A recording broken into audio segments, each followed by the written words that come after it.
O İbrahim Tatlıses'dir. Türkiye'nin məşhur müğənnisi. Mən Qara Yosma filmi çəkib. O filmdə Təbriz mahnıları. başdan ayağa mənim nədən oldu mahnım leytmotiv kimi gedir.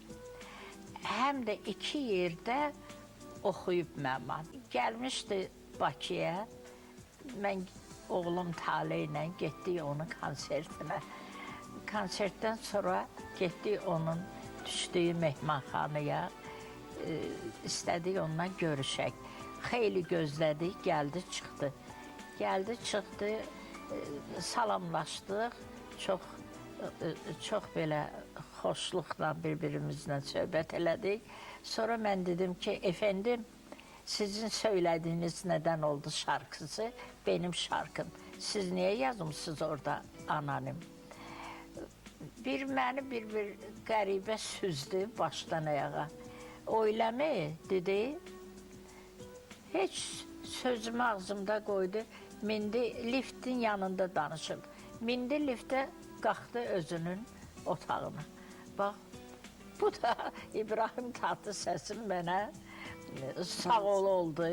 Bu belə.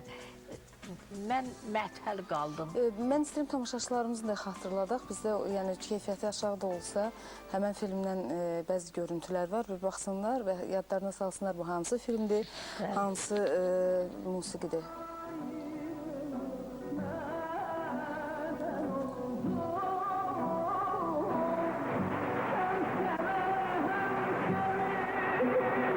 Təbriz mahnıları.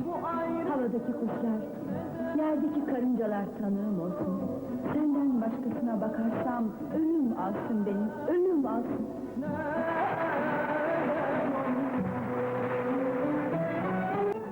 Yəqin tamaşaçılarının yadına düşdü. Yəni bu mahnını nəinki sadəcə oxuyub, amma bu mahnının leytmotivi əsasında elə film çəkib. Bütün film elə bu mahnıya həsr olunubdur. Bütün demək film boyu mahnı leytmotiv kimi bütün hadisələri müşahidə eləyir. Amma görürsünüz münasibətini. Şəfiqə xanım, siz bunu neçənci ildə yazmışsınız həmən mahnını? Mahnını mən yazmışam 58-ci ildə. 58-ci və ilk ifaçısı kim olub bu mahnının? İlk ifaçısı olub Sara Qədimova, Şəfqət Ələkbərova gözəl ifa eləyiblər. Bilirsiniz, bu mahnı hələ indiyə qədər yaşayır. İndi bu saat mənim çox sevdiyim müğənnilərdən Nasipər xanım nədən oldu mahnımı mənim yubileyimdə elə gözəl oxudu. Bilirsiniz, Şəfiqə xanım, oxuyurlar mənim mahnımı. Yəni gözəlliyinə şübhə yoxdur, gözəl mahnıdır. Amma mən eşitdiyimə görə bu yaxınlarda hətta artıq anonim yox, artıq onu Kürd mahnısı kimi təqdim eləyirlər. Ay aman, elə deməyim, bağırım çatlayar. Bu da təzə xəbər. Yox, mən bunu eşitməmişdim. Bu mənim mahnımdır. Bu yaxınlarda müəllif hüquqlarını qoruyan bizdə axı var idarə. Mən onlara müraciət elədim, dedim ki, axı mən bu nədən oldu mahnımdan qaydına Təbriz mahnıları. Adam mənim mahnımdan xeyli istifadə eləyib.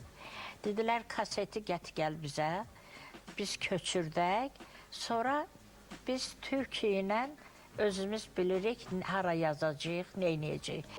Mənim qulağıma deyib ki, İbrahim Tatlıses deyib ki, hələ bilmək olmaz. Bu Şəfiqənin musiqisidir, kimin musiqisi? Mənə ispat eləyin. Gözsüz adamdır. Bu ispat eləyin, mən də kaseti verdim. Öz mahnımın kasetini. Yaxşı, izləyərik. İbrahim Tatlıses səsin nəyi yoxdur? Təyyarəsi var, Mercedes maşınları var. Həm də bu onun türküləri Kürdü eləyir də bu. Türküləri eləyir, Kürd üslubunda oxuyur. Bu birinci təcrübəsi deyil onun. Yəni müəllif mahnılarını da bax bu cürə mənimsəyir. Hər halda bunun qarşısını almaq lazımdır. Mütləq, mən çox xahiş eləyərdim, siz də köməklik eləyərdiniz. Bəlkə o başa düşərdi ki, o həddini aşmazdı.